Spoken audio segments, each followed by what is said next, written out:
Mesdames et messieurs, bonsoir et soyez les bienvenus dans ce journal de la rédaction. Tout de suite, voici les titres. Un bloc opératoire et une salle d'imagerie à résonance magnétique ont été inaugurés ce matin à l'hôpital général Pelletier. Et s'agissant de la présidentielle en République démocratique du Congo, la liste définitive des candidats de la présidentielle a été publiée. Nous sommes le jeudi 20 septembre 2018, il est 22 h, merci de nous accueillir chez vous. Le Premier ministre Abdelradel Kamel Mohamed a procédé ce matin à l'inauguration d'un bloc opératoire et d'une salle d'imagerie à résonance magnétique IRM à l'hôpital général Pelletier. Ces deux structures médicales ont été financées sur fonds propres du chef de l'État, Ismaël Omar Guelleh. Le nouveau bloc opératoire, qui dispose de 4 salles d'intervention et la salle d'IRM, vont énormément contribuer à la modernisation du plateau technique et au renforcement des capacités d'intervention des chirurgiens et spécialistes de l'hôpital général Pelletier. Accueilli à son arrivée par le ministre de la Santé, le Dr Jama Almiaoki, et le directeur général de l'hôpital Pelletier, Hussein Mohamed, le Premier ministre a passé en revue la aide d'honneur formée par l'ensemble du corps médical et chirurgical de l'hôpital Pelletier. Après la traditionnelle coupure du ruban inaugural, le Premier ministre a visité les 2 nouvelles structures médicales et a suivi les explications du directeur de l'hôpital. Dans le bloc opératoire, les chirurgiens disposent de 4 salles d'intervention où ils pourront mener diverses opérations en orthopédie, en urologie, en chirurgie viscérale ou autre. Ces salles d'intervention sont équipées d'appareils médicaux et d'instruments de pointe. Ces équipements flambant neufs permettront d'améliorer la prise en charge des patients souffrant de diverses pathologies ou problèmes sanitaires à l'hôpital Pelletier. Donc son Excellence c'est Abdelradel Kamel, du bloc central de l'hôpital général Pelletier, qui est un nouveau bloc central et c'était des efforts qui ont été faits par le ministère de la Santé. Nous sommes aujourd'hui fiers de pouvoir travailler dans ces nouveaux locaux qui sont propres et qui sont équipés des matériels modernes et qui nous permettront de réaliser des interventions nouvelles dans notre pays.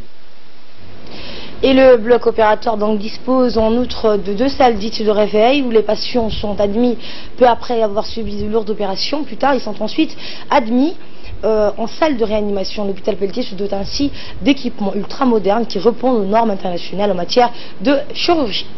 Et après le nouveau complexe des blocs opératoires, le Premier ministre Abdelradel Kamel Mohamed a également procédé à la mise en service du tout premier IRM de l'hôpital Pelletier. En effet, le Premier ministre a retiré la plaque inaugurale en présence du ministre de la Santé et des nombreux cadres et responsables du département de la Santé. A noter que ce tout premier IRM a été acquis grâce au précieux concours financier du Fonds saoudien de développement qui participe activement à l'essor de notre système de santé.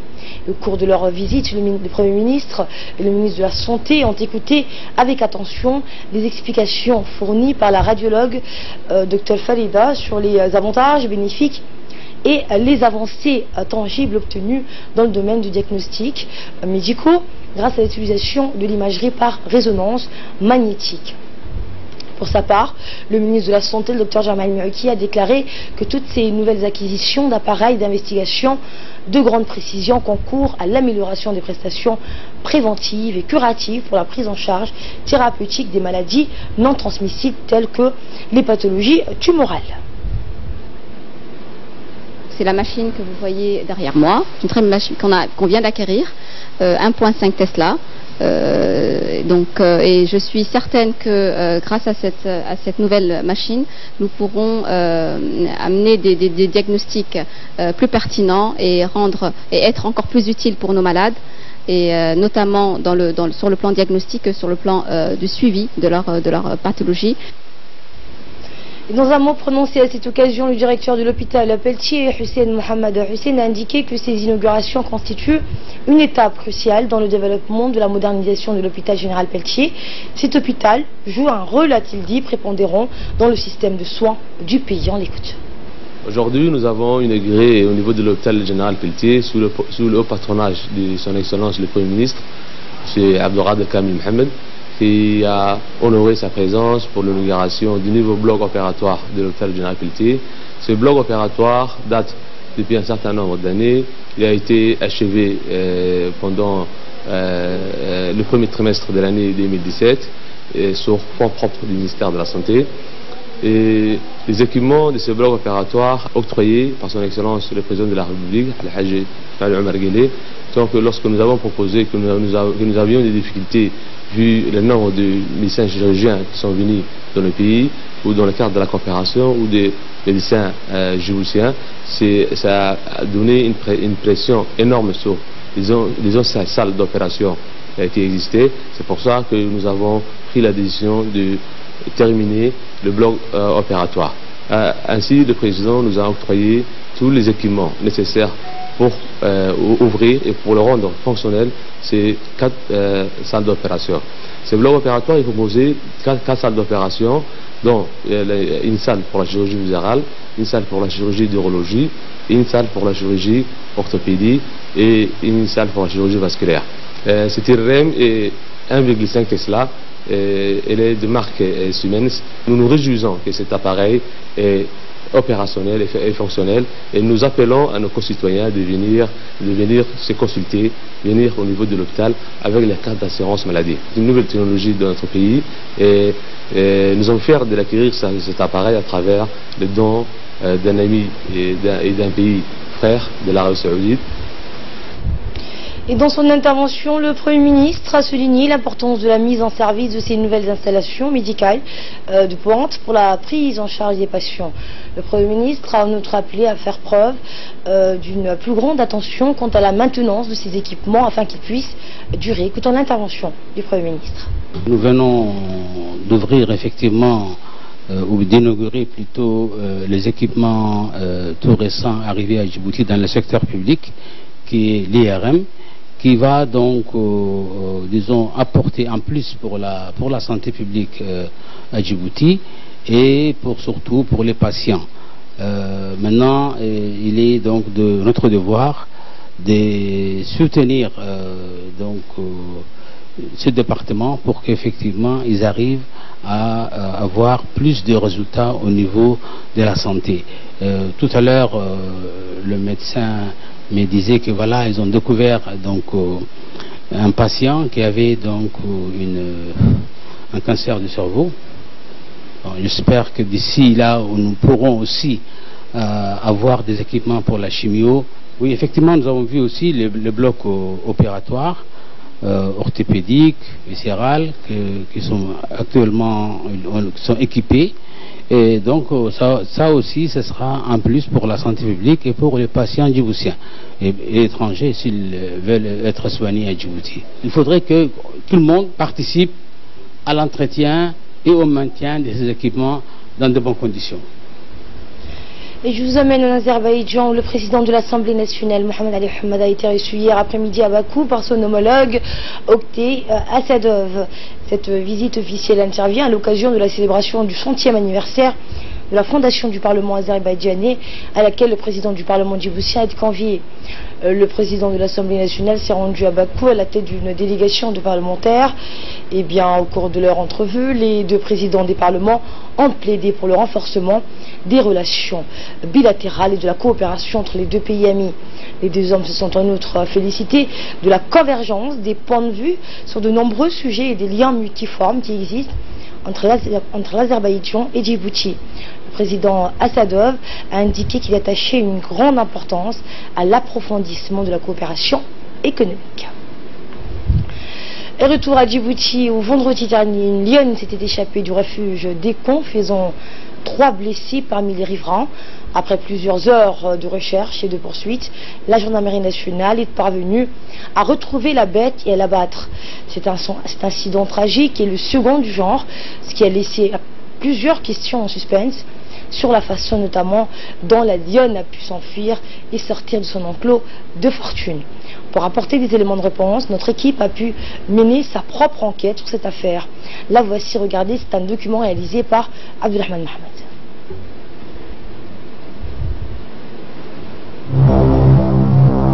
Le refuge d'Ekon, un centre de protection des animaux ou les refuges de l'incertitude et de tous les dangers. C'est en tout cas les questions que se posent les Djiboutiens depuis les événements tragiques du week-end dernier. Pour la deuxième fois, une lionne s'échappe du refuge et fait 3 blessés graves. avant d'être neutralisés par la gendarmerie nationale samedi à 7 h.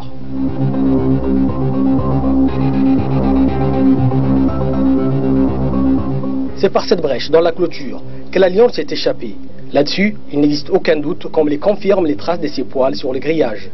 Alors, question, comment cette brèche s'est-elle ouverte?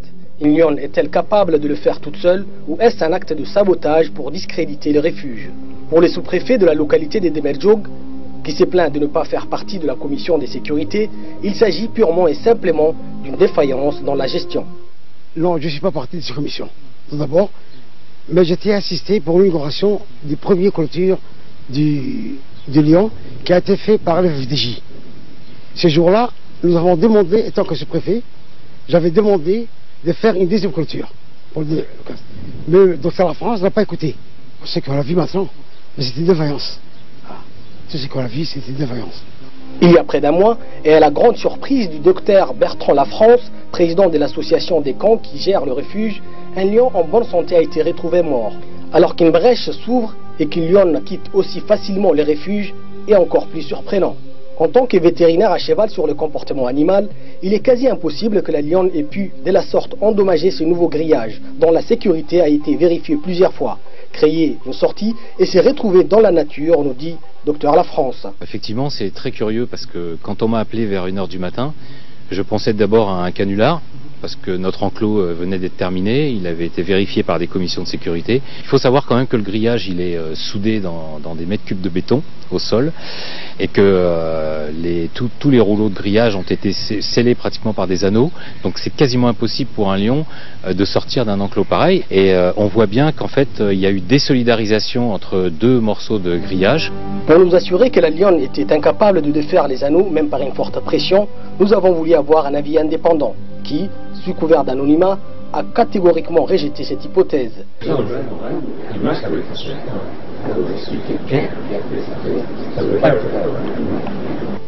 L'association des camps a été agréée par le ministère de l'Environnement et fait ainsi partie de la commission de sécurité qui s'occupe entre autres du contrôle des clôtures. Pour comprendre si ces mesures de contrôle ont été suivies, nous nous sommes rendus au département chargé de l'environnement qui, après plusieurs minutes d'attente, a gentiment décliné notre invitation, prétextant qu'une enquête était en cours.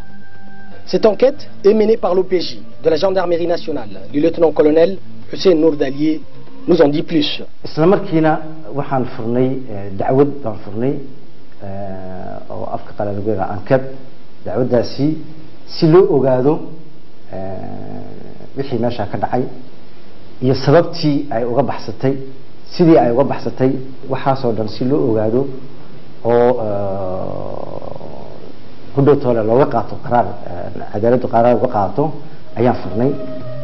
Mais déjà, la question de la responsabilité se pose à tous les niveaux. Aurait-on pu mieux faire pour éviter une telle situation? Pourquoi l'enclos n'a pas été protégé par une double clôture en plus de la barrière qui encercle le refuge? On pourrait faire beaucoup mieux, on peut toujours faire mieux.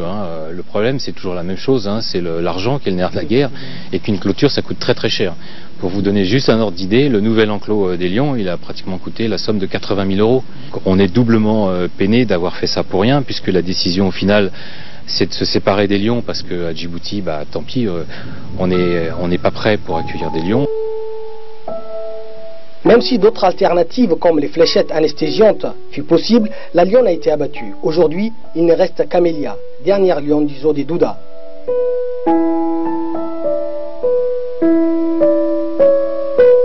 À l'heure où Djibouti a été distingué comme capitale mondiale de la culture et du tourisme, fermer le refuge des camps ou même y interdire les lions est loin d'être une solution. Il s'agit bien du seul endroit à Djibouti qui concentre de nombreuses espèces animales. Renforcer la sécurité, mettre en place des moyens adaptés et multiplier les contrôles aussi bien des grillages que sur les intrusions semble la meilleure alternative. Fermer les refuges, c'est porter un coup dur au secteur du tourisme.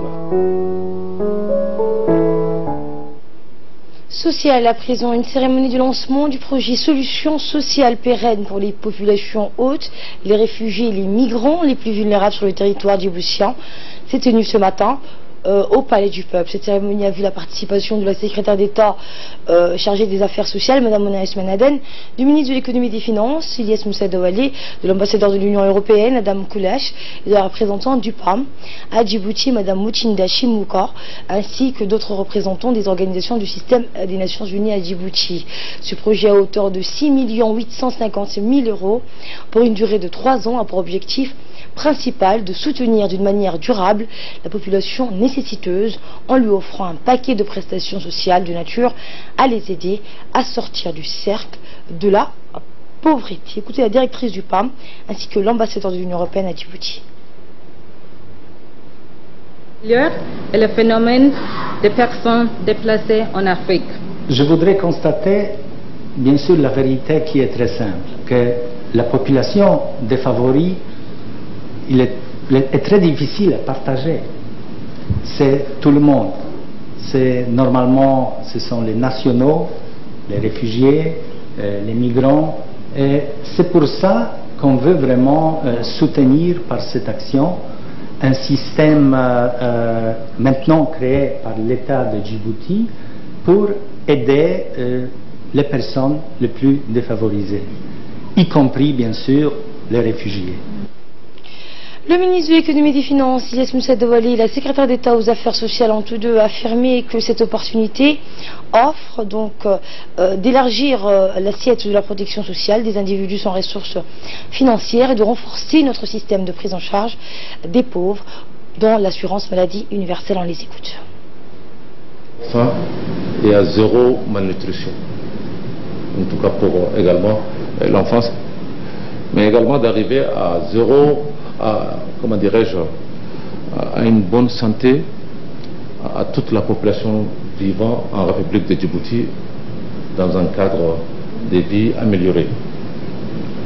Le ministère de l'Économie et des Finances, que j'ai l'honneur de diriger, ne ménage pas ses efforts pour accompagner le secrétariat d'État. Nous avons d'autres programmes ensemble et nous comptons développer ces initiatives, y compris les initiatives nouvelles. Et vous trouverez sur votre schéma un partenaire que nous sommes pour arriver à, en tout cas, apporter cette réponse recherchée collectivement sous le leadership du président de la République, c'est-à-dire vraiment venir à bout de ce phénomène de croissance qui n'est pas encore inclusif, non seulement sur le plan comment dirais-je, économique, mais également sur le plan spatial. Dans les régions, on a besoin que cette croissance soit également ressentie. Et c'est là où on a également d'autres programmes ambitieux dans le cadre du renforcement de la décentralisation, toujours avec l'Union européenne, avec un partenariat, certains partenaires donc, du système des Nations Unies, que nous comptons mettre en exergue dans les mois à venir. Et en attendant, à réussir ce développement et cette transformation, on a besoin de rester aux côtés de ceux d'entre nous qui sont vulnérables. Écoutons cette fois la secrétaire d'État aux Affaires sociales. Le projet a pour objectif principal de soutenir d'une manière durable les populations nécessiteuses en lui offrant un paquet de prestations sociales de nature à les aider à sortir du cercle vicieux de la pauvreté. Son financement sur une période de 3 ans permettra donc à la fois de consolider et d'établir le champ de couverture des 2 programmes phares initiés et financés par le gouvernement djiboutien, notamment donc le programme national Solidarité Famille et le programme d'assistance sociale santé. Ces 2 programmes sont la traduction de la volonté politique de son Excellence Monsieur le Président de la République Ismaïla Omar Guelleh d'accorder d'abord une assistance sociale aux personnes les plus démunies et dans une seconde étape de leur offrir les moyens de s'autonomiser en comptant sur leurs propres efforts. C'est pourquoi la composante du programme PNSF ne sera pas limitée uniquement au transfert monétaire, mais visera un changement de comportement dans les domaines de la nutrition, de la santé de base, grâce à la mise en place des mesures d'accompagnement pour les ménages ciblés. Il s'agira entre autres de mettre à leur disposition un paquet de prestations sociales diverses pour les aider, en particulier dans la création des coopératives d'une part et la poursuite de cursus de formation professionnelle d'autre part, pour une partie de la population bénéficiaire du PNSF dans les milieux urbains, dans l'optique de développer les opportunités de création d'emplois. Ce faisant, l'objectif recherché à terme est de casser le cycle intergénérationnel de la pauvreté. Également dans l'actualité, Djibouti participe à la 62e conférence générale de l'Agence internationale de l'énergie atomique à Vienne en Autriche.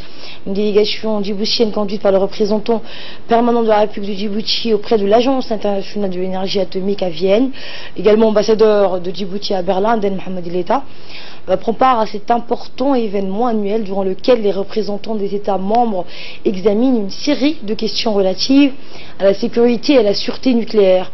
La délégation djiboutienne a activement pris part aux différents ateliers et rencontres bilatérales organisées par cette agence en marge de la conférence générale avec le département des garanties et celui de la coopération technique. Cet événement a été l'occasion pour notre ambassadeur de prononcer un important discours pour saluer les efforts de paix scellés dans la sous-région entre l'Éthiopie et l'Érythrée au Sud-Soudan, mais également le dialogue engagé entre l'Érythrée et Djibouti. Retour à Djibouti, le ministre de l'Éducation nationale et de la formation professionnelle, Moustapha Mohamed Mahamoud, a reçu hier une délégation du partenariat mondial pour l'éducation qui dépend de la Banque mondiale. Le ministre et la délégation conduite par le représentant résident de la Banque mondiale, à Tusek, ont longuement discuté des orientations stratégiques du plan d'action de l'éducation 2017-2019 et notamment le nouveau projet de transformation de l'école djiboutienne qui a été crédité d'un financement à hauteur de plus de 26 millions de dollars. Le secrétaire général du MENFOP, l'inspectrice générale, la secrétaire exécutive ainsi que de nombreux cadres du département ministériel en préparent à la rencontre. À Tokyo a été organisée mardi dernier une grande conférence réunissant les journalistes de la presse nippone, les correspondants des milieux d'affaires pour faire le point des grandes opportunités qu'offrent les infrastructures portuaires du pays et les autres avantages sur l'investissement. Cette conférence a été animée par le président de l'autorité des ports et des zones franches, Aboubakar Al-Hadi, et de l'ambassadeur en poste à Tokyo, Ahmed Al-Etahadi. La conférence de presse tenue au club des correspondants à Tokyo, la capitale du Japon, consistait à faire part à la presse et aux représentants du secteur privé de ce pays des atouts de notre pays en infrastructure ainsi que l'opportunité en investissement. Notre ambassadeur au Japon, Ahmed Al-Etahadi, qui a accompagné le président de l'autorité des ports et des zones franches lors de cette conférence de presse, a pris la parole en premier. Il a souligné donc les liens amicaux et fraternels existants entre les peuples japonais et djiboutiens ainsi que les relations de coopération entre les deux gouvernements. Ces relations, a-t-il dit, connaîtront une évolution fructueuse grâce aux nombreuses initiatives de paix qu'il y a eu dernièrement dans la région de l'Afrique de l'Est.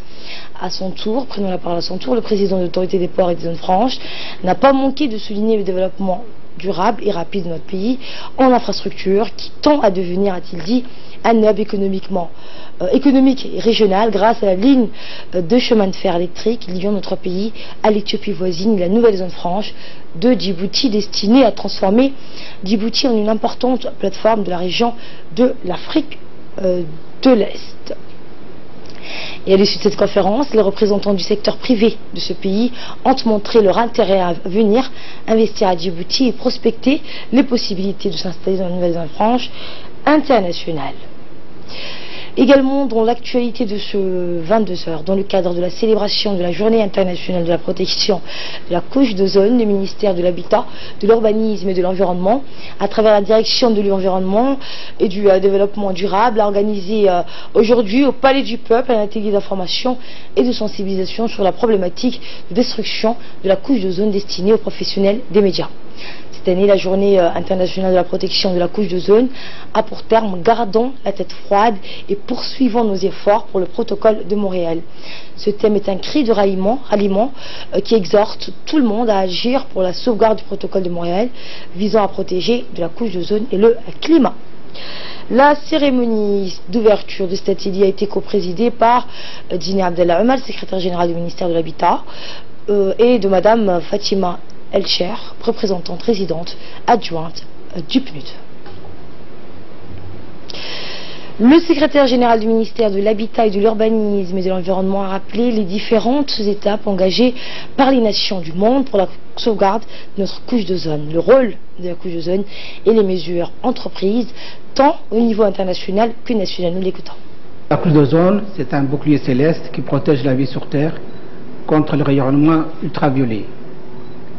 S'il n'y a pas de couche d'ozone, il n'y a plus de vie sur Terre, parce que toutes les vie humaine, animale et végétale seraient détruites par le rayonnement ultraviolet. C'est pour cela qu'il est très important de conserver la couche d'ozone. Et au début des années 80, les scientifiques ont constaté qu'un trou a été creusé dans la couche d'ozone à cause des produits chimiques, notamment les CFC qu'on utilise dans le secteur du froid. Là, on est dans une chambre climatisée, donc dans la climatisation, dans les réfrigérations, les frigidaires que nous avons chez nous, mais aussi dans les chambres froides que possèdent les grands établissements industriels. Donc tous ces produits qu'on appelle essentiellement le CFC, mais il n'y a pas que le CFC, il y a aussi le halon qu'on utilise dans la lutte contre le feu, il y a aussi le bromure de méthyle qu'on utilise dans l'agriculture. Donc beaucoup de produits chimiques ont contribué à la dégradation de la couche d'ozone. Face à ce constat, la communauté internationale s'est mobilisée et la communauté internationale a adopté le protocole de Montréal en 1987. Et ça fait maintenant 30 ans.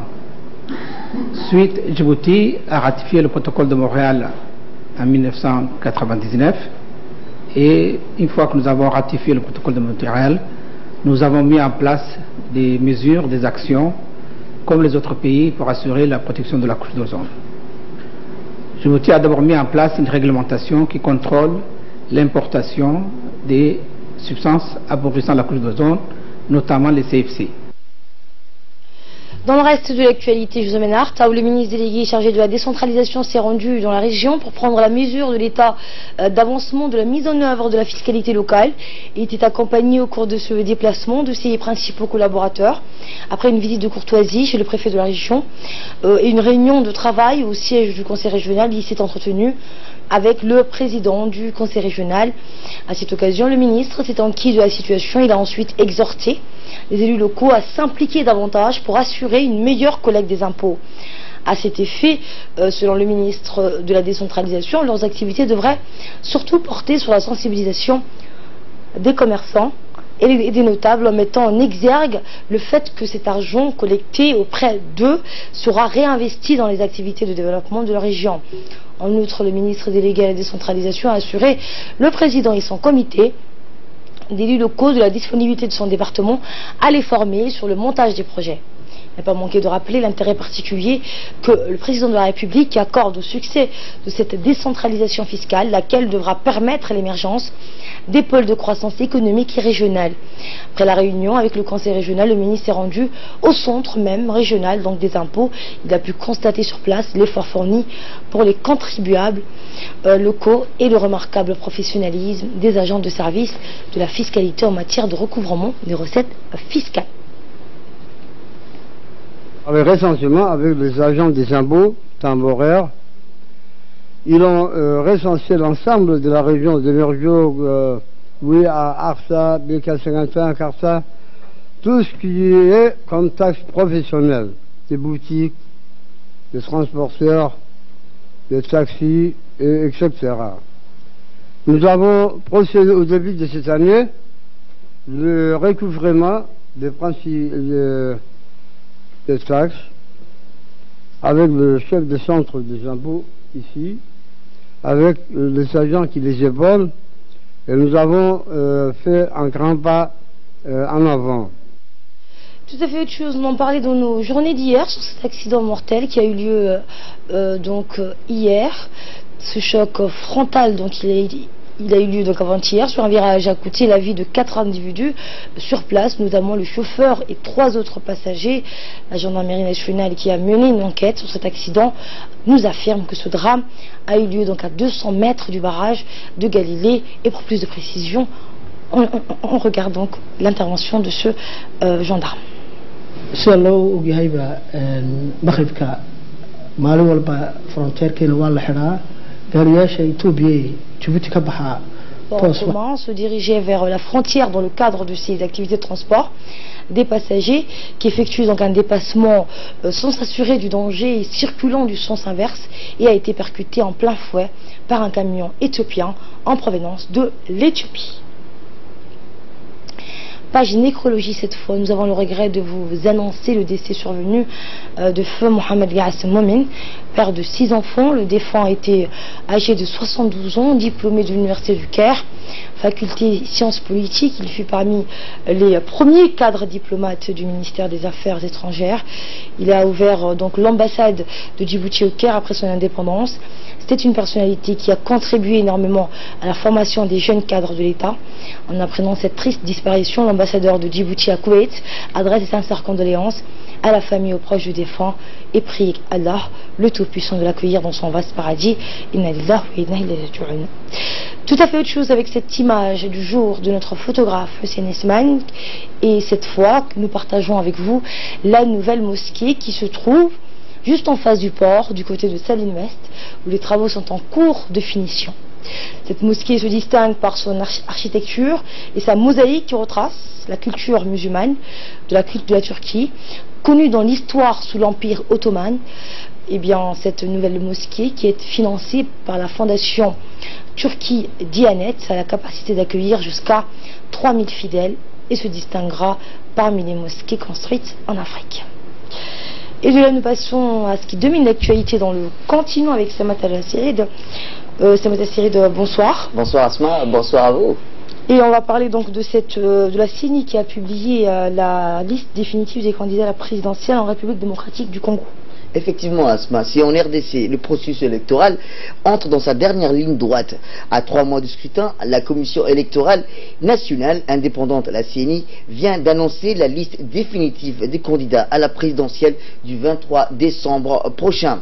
La RDC, la liste définitive des candidats présidentiels, comme l'a décidé la Cour constitutionnelle Jean-Pierre Bamba, ne pourront pas participer à la présidentielle de décembre. Idem pour Moïse Katumbi, qui n'a même pas déposé sa candidature. Sur les 25 candidatures enregistrées, 6 asma ont été déclarées irrécevables par la CENI. Après contentieux, 2 candidatures ont été récupérées. Au total, 21 candidats vont concourir, dont les opposants Félix Tourchik, Vital Kamere et Martin Fayoulé, ou encore Frédéric Matungulu. Et le Zimbabwe qui recherche 35 millions de dollars dans sa lutte contre le choléra. Pour ce faire, l'État donc veut compter sur la participation citoyenne de son peuple et des entreprises locales. Effectivement, Asma, les partenaires au développement, les individus, y compris Asma, les Zimbabwéens et la diaspora, sont appelés à fournir une aide financière ou en nature pour répondre à l'épidémie de choléra. L'épidémie a déjà tué 31 personnes et a infecté plus de 5000 autres dans le pays. Concrètement, le gouvernement de Harare a déjà recueilli 29 millions de dollars. La moitié de cette somme proviendra des sociétés privées d'ONG internationales. Cependant, il reste à ce moment encore beaucoup d'affaires. Selon le plan lutte contre cette épidémie, il faudrait 64 millions de dollars pour assurer la vaccination, la fourniture des médicaments, ainsi que pour réhabiliter plusieurs points d'eau. Merci Samantha pour ces précisions. Et ne dit-on pas que la mer est un espace de vigueur et de liberté? En ce week-end, avant de refermer ce journal, j'aimerais vous faire découvrir le top 10 des plus belles plages du monde, à commencer par la plage de Matira de Bora Bora, la digue qui se trouve aux îles des Seychelles, Ariatol à Maldives, Lanika à Hawaï, Pinkston aux Bahamas ou encore Boracay aux Philippines. Regardez, c'est magique.